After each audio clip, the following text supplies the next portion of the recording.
Hi guys, Josh Lloyd here, NBA First Look for DraftKings for Friday. We've got 10 games in the NBA. Hit the subscribe button, hit the notification bell, give me a thumbs up as well. Let's go into it. First game, Spurs Cavs. No Kevin Love as expected. So Larry Nance at 5,200. Honestly, one of the best plays on the entire slate. Nance in the last game had 44. He feels like almost a lock to get 30. This is tremendous value.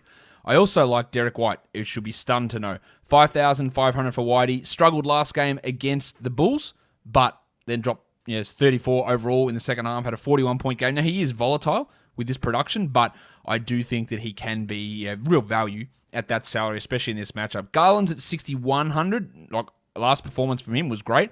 I'm not sure I'm willing to feel too comfortable with that. While 7,400 for Colin Sexton. Again, he is probably just on the high side. I'm not ready to fully trust him yet.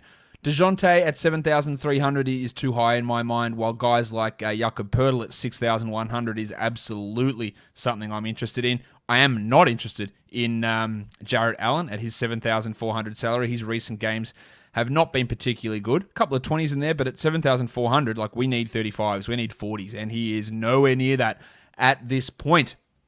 Lonnie Walker probably gets another start with DeMar DeRozan out, but he is one of the least enticing DFS options that you could find. Let's go. Next game. We've got the Sacramento Kings. They are taking on the Boston Celtics.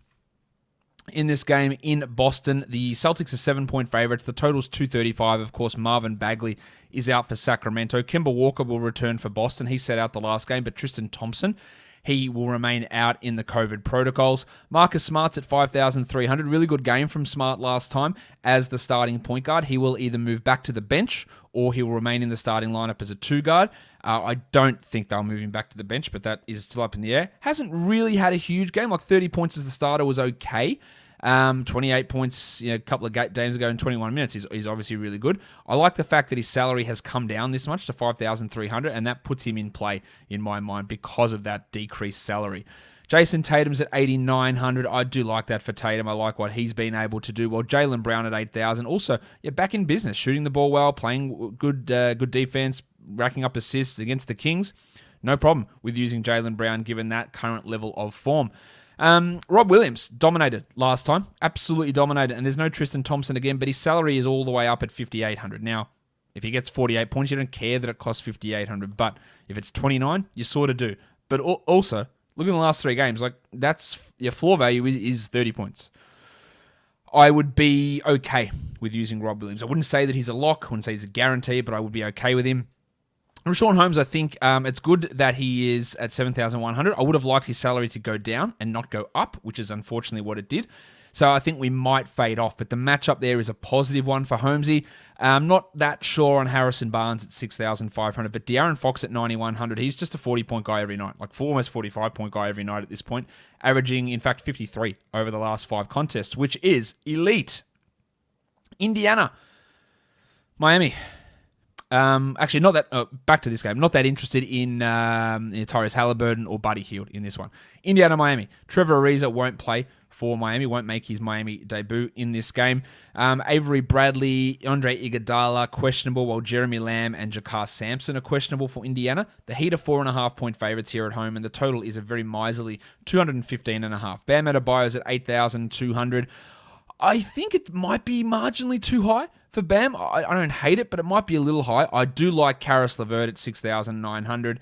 He put up some big numbers against the Nets. His minutes were way up there. That looks pretty strong to me, while Butler is all the way up at 9,500. Now, do I care that it's that high? I do. I think it probably is a little bit too high. I think Brogdon at 72 looks good, while Sabonis at 9.5 has struggled against Bam in the past. In fact, his last 3 against Miami, under 37 fantasy points per game. So I reckon we just ease off on Sabonis there. Not interested in Dragic or Turner or Hero or even Kelly Olynyk. Despite him sucking last game with foul trouble, he's only dropped down to 6,500, and that, my friends, is too high. Golden State. They're taking on the Memphis Grizzlies. There is no spread or total currently out for this game. Of course, the big news in this one is that Steph Curry is doubtful. So we have got a huge opening at point guard there for Golden State. Kelly Oubre is also doubtful. So there's a big opening there on the wing. So Kent Bazemore at 3,400, he's in play. I don't know who replaces Curry. I think it'll be Nico Mannion, but it could be Brandon Wanamaker, or they could just say, screw this, and we're putting Jordan Poole out there. Mannion at 3,200, almost minimum salary, is an option for us as well. And then you got Geordie Poole, who's at 4,500 and is a massive option. He's been playing well anyway, and now there's a real chance for him to get high 20s in minutes. Look at that, 25, 24, 18, and 34 in scoring. And at 4,500, I am in on Jordan Poole here. No James Wiseman, no Eric Pascal as well. Andy Wiggins at 6,000, I think he's worth a look with a bit of a spike in usage, while Draymond at 6,700. Big numbers from Draymond recently. No Steph is a concern, but him playing at center helps his value, so I guess we can feel a little bit better about that. Averaging 43 DraftKings over the last 3 games. I wouldn't be super into him here. Ja Morant's at 76, and he is averaging an absolutely piss-poor 28.8 over the last 3. Had the game winner against the Heat, but game winners don't mean shit in DraftKings, so I'm not ready to go in with him in this one. Brandon Clark's at 5,100, not that keen on him either. Anderson, Valanciunas, D'Anthony Melton. Now, D'Anthony Melton, love this bloke. Think he's really good. He had 40 DraftKings points. But what will Taylor Jenkins do? Inevitably the wrong thing. If he plays 27 minutes, he will smash 4,500. He has almost a 0% chance of playing that. But if he does, holy shit. I just do not trust Taylor Jenkins to make the correct decision in terms of Melton's position in that rotation. He will go back to a mix of Grayson Allen and Desmond Bane and Justice Winslow and those sort of spuds who have been gumming up things for the Grizzlies and that rotation. Next game, it is the Brooklyn Nets. They are taking on the Orlando Magic. This is a back-to-back for Orlando. Aaron Gordon and Evan Fournier both returned on Thursday. I don't expect Gordon to play coming back from that ankle injury. Fournier probably will. And then Michael Carter-Williams sat out on Thursday with a non-COVID related illness. So there's a chance he returns. Nick Claxton, 3,600 for Claxo. He played more minutes than DeAndre Jordan last game, and he is putting up some pretty good numbers. 27, 18, 20, which at under 4,000 in limited roles, well, they're fine. If he somehow plays 25 minutes, smashes it. Jim Harden's at 11. I'm all about that one. While Kyrie Irving should return. He missed last game. He's at 9,300. Looks also pretty good to me. Fournier at 62. I don't mind that. And I love Nikola Vucevic because we know centers against the Nets is one that we always want to go after.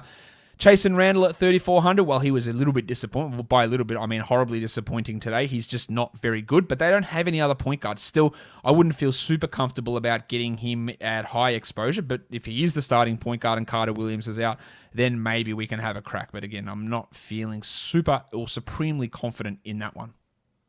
Next game, Detroit, Houston. Could the Rockets win their first game since 1982? That is the question, up against the Pistons at home. They should be welcoming back Victor Oladipo after he sat out last game. John Wall is questionable, while Christian Wood remains on a minutes restriction. Sadiq Bey went absolutely crazy last game. He is at $5,000. He dropped in just a casual 55 last game. I don't buy that, but the matchup is sensational. Can he have 27? Very easily. I think he's worth a look at least. Isaiah Stewart at 4,000 is only a cash guy, while I do like Jeremy Grant a lot at 7,200. No Wayne Ellington, no Rodney McGruder again, so will Frank Jackson start, and will Frank Jackson suck? Well, I guess that's an if-that type question. So if Frank Jackson does, or if Frank Jackson does start, then yes, he will probably suck. That's just who Frank Jackson is. But at minimum salary, I'm sure I'll get sucked into considering him as an option.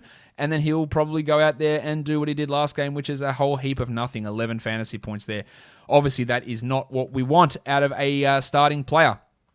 Kevin Porter's at 7,200. Wall, potentially Wall and Oladipo. How does that impact him moving back to the bench? Now, he's crushing it. He's putting up big numbers. So if Johnny's out, he's a 40-point type guy and someone we'd absolutely be interested in. While Oladipo is also giving us 40 a night, but at 8,300, let me save 1,100 and take Kevin Porter Jr. Wall at 78, you can absolutely take that one, while 8,500 for Christian Wood on a minutes limit is too high, in my opinion. No interest in Sterling Brown, Daniel House, Jay Sean Tate, or Kenyon Martin Jr. really in this scenario. The next game, the Utah Jazzmen. They are taking on the Toronto Raptors. Jazz 5.5-point favorites. Total 229. Fred VanVleet, Pascal Siakam are back. OG Anunoby, he's going to return in this one. We'll probably be on some sort of minutes limit though. Mike Conley rested Thursday. He'll return for this one after they got beaten by the Wizards. $6,300 for Mick, cash rather than tournament. The matchup is really good, but not looking at him as a huge high upside sort of a player. Gobert's at 84. They've risen him up, and now it's getting to that spot where maybe it is too high for Gobert. I don't hate it, but I'm not totally in on that. I'd be loath to use Anunoby in his first game back, while Siakam at 71 is at least worth a GPP. Look, we just don't know at this point if there's going to be any sort of minutes limit on him like there was last game. Lowry at 84. With everyone back, I'd fade off of that. While Norman Powell at 7,500. I get Powell wrong every day. He's averaging 42 over the last 5, but at some point, he's just not going to be the guy that takes every single shot and makes every single shot. Is he? Or maybe he is. Maybe he is. I don't know. But I'm always going to get him wrong, it appears. Van Vliet, I'd be very cautious with. Same with Boucher. With a healthy squad, 7,000 for Boucher could very, very easily blow up in your face. The Chicago Bulls. The Denver Nuggets in Denver. I'd imagine the Bulls will continue their starting lineup with Kobe White and Wendell Carter Jr. on the bench. The Nuggets are 7-point favorites. The total is 228.5. No Gary Harris, no Monty Morris. For Denver, Tomas Satoransky, 4,400. I love it. Yeah, look, he's playing well. He's a starting point guard getting over 30 minutes a night, and he's at under 45. So, yes. Big Chungus, Nikola Jokic, 10,600. Just, man, he is going to tear this team apart. His last 3 against Chicago have yielded 62 DraftKings points. Thad Young's at 61. Look, the minutes are never super high, but he continues to impress. I don't mind it. I'm not 100% in, but I don't mind it. 74 for the headmaster Jamal Murray is probably too high, but Mick Porter at 67, I am in on that one for MAGA. I think at 6,700 he works, and 87 for Zach LaVine. That is a cheap price for Zach. The skater boy should be in your plans and could be a 45-point performer. Not that keen on Wendell, not that keen on Patty Williams, not that keen on Lauri Markkanen or Paul Millsap either. Minnesota. Phoenix, a rematch of the game from Thursday, which, of course, was Minnesota and Phoenix. That's what rematches are. So, what are we looking at in this one? Will we get any guys in or out? The Cam Johnson, Jarrett Culver, Jordan McLaughlin trio who were out for Thursday. I just expect them to be out again, but I don't know at this point. Booker's at 7,800, which I really like that salary for.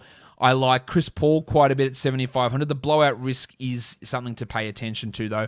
Šarić at 47, probably not. Towns at 94, I do like. That is strong for me, Townsy, at that sort of salary. And then you got Anthony Edwards at 7,100, which with the absence of Beasley and Russell makes a ton of sense at that sort of mark for me for Anthony Edwards. And then the last game, we're looking at the Dallas Mavericks. They're taking on the Portland Trailblazers. It is a back-to-back for Portland. Dorian Finney-Smith will be out once again for Dallas, so another spot start for Timmy Hardaway. 10,700 for Luka Doncic. Yes, I like that. 49 for Tim Hardaway. Yes, I think that's worth a look as well. Well, Joshie Richardson at 5,200. I like that. I think there is some cash value in him, especially with Finney-Smith out. Lillard currently going bananas in the game against the Pelicans. We always have to consider him at 10,900 with the rich vein of form that he is in, while Porzingis is at 7,900, and he's at least worth looking at from a GPP perspective. That'll do it. 10 games, but I will go through and give you some plays overall, really looking at the Warriors trio. Bazemore, Mannion, and Poole. Larry Nance looks excellent. Derek White, Satoransky, Kevon Looney even, Darius Garland, Keldon Johnson, and Nikola Jokic, Luka Doncic, James Harden. Some really high value, high production targets there. Love all 3 of those guys. I like Vooch. I like Timmy Hardaway, Devin Booker, Sadiq Bey, and Thad Young a little bit there as well, guys. That'll do it for me, and that'll do it for me for this week. So don't forget, hit the subscribe button, hit the notification bell, give me a thumbs up, leave a comment, and find my channel in the description and in the title, Josh Lloyd Fantasy Basketball. Guys, we're done here. Thank you so much for watching, everyone. See ya.